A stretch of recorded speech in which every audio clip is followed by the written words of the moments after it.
got a scraped knee. Meanwhile, someone else is, being choked out. But the issue here, and I think this, if there's one takeaway from this tragedy, is that officers, this blue wall of silence that has existed for too long, officers have to start speaking out. They have to call each other out. When they're in a situation like this and they see something that is clearly wrong, they need to be vocal, and they can no longer remain silent. I'm still shocked, and as you know, Vinny, I've been on the forefront of the issue of misconduct and reform and injustice for 20 years now. And I was such a proponent, and I was so enthusiastic and optimistic about the changes that would be brought by body camera footage and the sort of transparency that they would bring. And it's clear that even with that, I mean, without that, we wouldn't even have any of this, right? So, I mean, it's become it's still a very, very critical, very useful tool.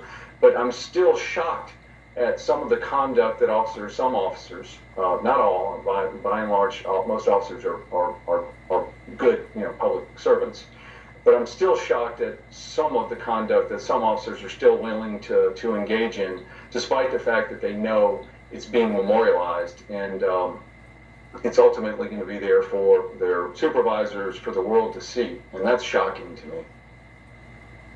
Yeah, and there was a group of people watching, and several of them were recording on their own cameras there.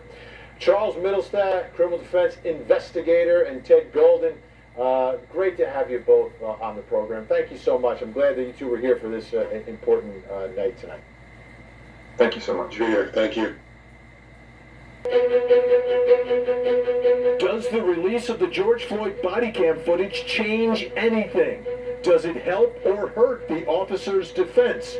Coming up, our legal think tank weighs in. And then it's time to hear from you, the 13th juror. Go to our Facebook pages and tell us what you think.